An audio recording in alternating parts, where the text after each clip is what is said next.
Good morning, everyone from Geneva. My name is Linda Matole, and I work as a technical officer at PEFC International. Today, I'll be taking you through the PEFC chain of custody process. The key topics we are going to cover today are the management system requirements, identification of input and declaration of output, and the due diligence system. But before we start, let's have a look at what exactly PEFC chain of custody is and why it is important.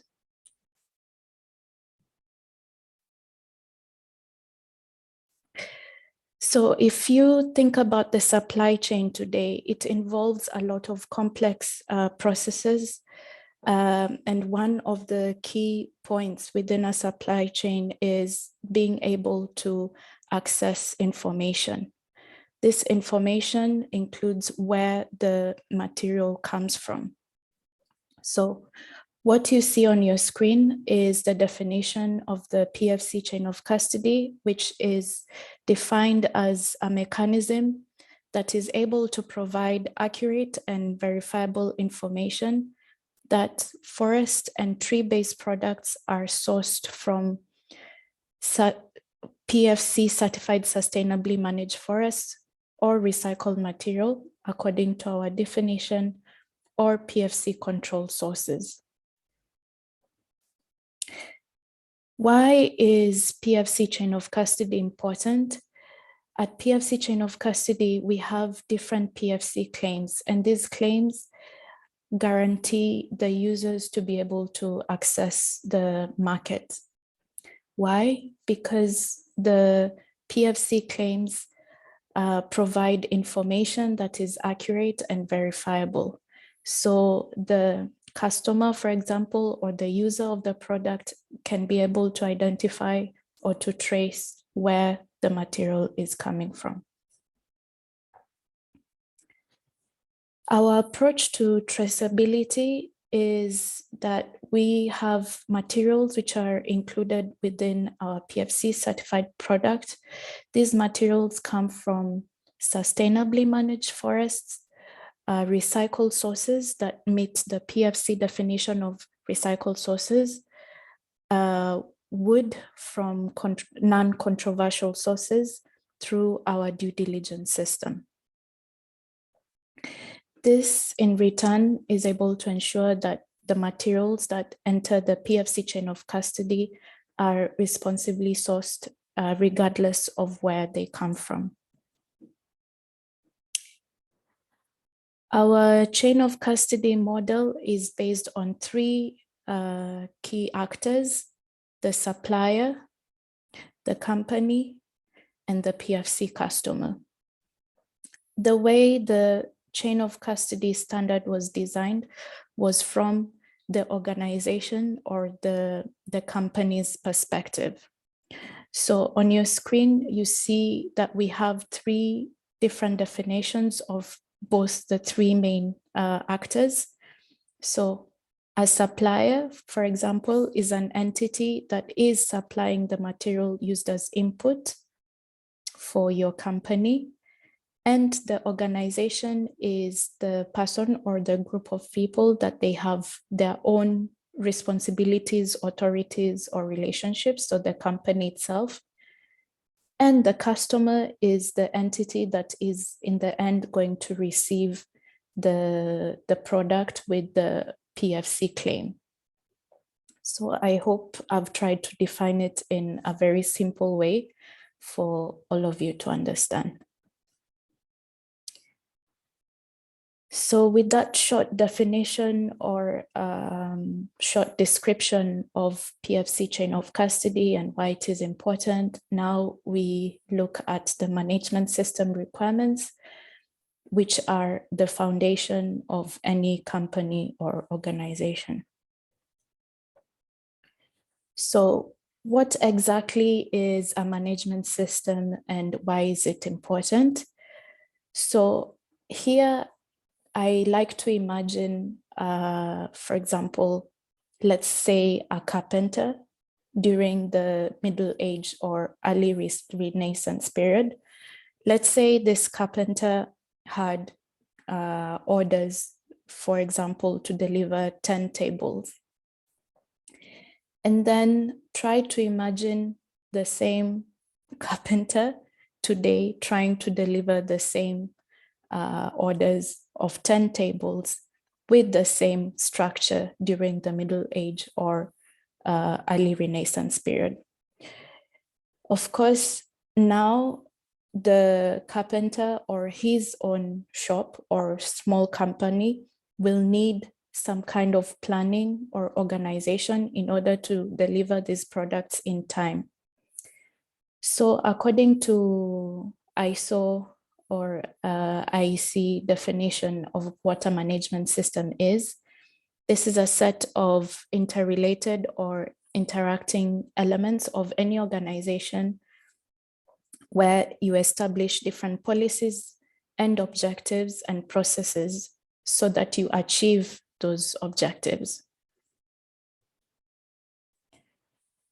Now, the management system is basically the foundation of the chain of custody process. Without a proper management system, it will be very hard for any organization to be able to make sure to complete the chain of custody process.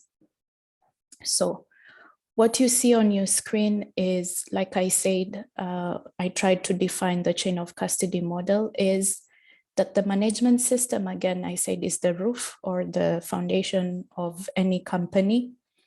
Then let's say you're a company, you can receive material from a supplier with a claim. And then this material can go through the chain of custody process, and the material then goes with the claim to the PFC customer.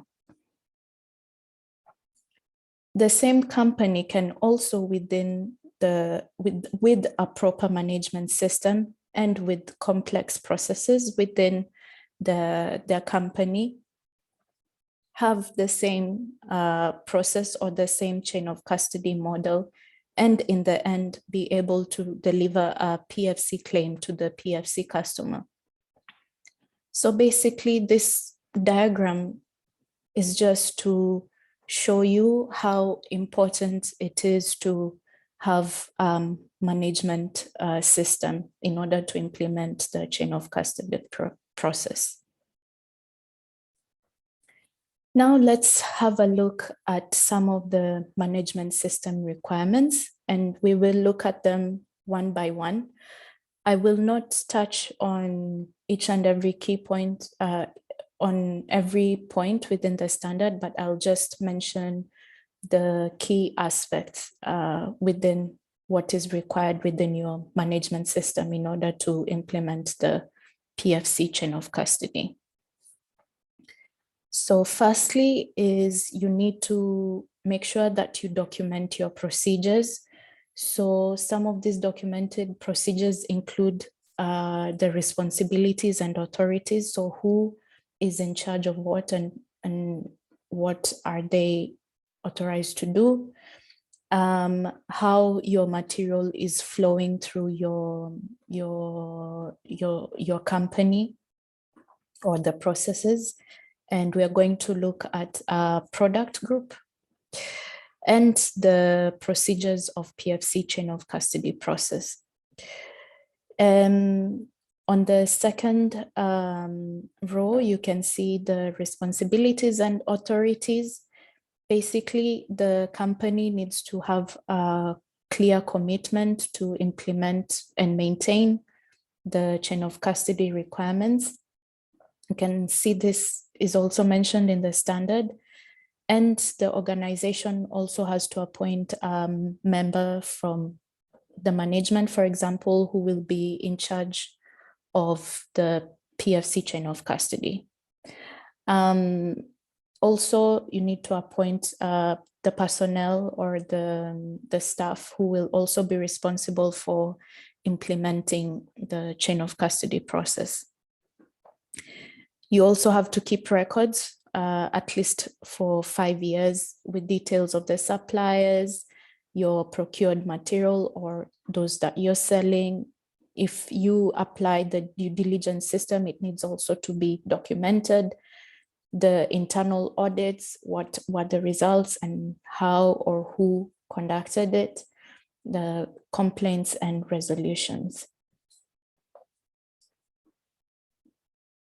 Other requirements are, for example, resource management. So you need to make sure that your staff, for example, are properly trained on PFC chain of custody or how to handle material that is coming with the PFC claim or not with the PFC claim, and making sure that all your personnel also have the right technical facilities and infrastructure to conduct their duties. This is on the second row. This is a very important point for all of you.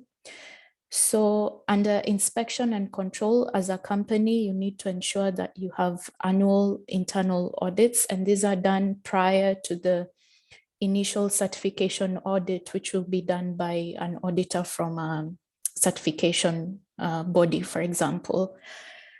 And also, these audits include the activities, for example, that have been outsourced. And I'm going to talk about outsourcing in the next slides. You also need to establish procedures on how you're going to deal with complaints from suppliers, customers, and other parties. So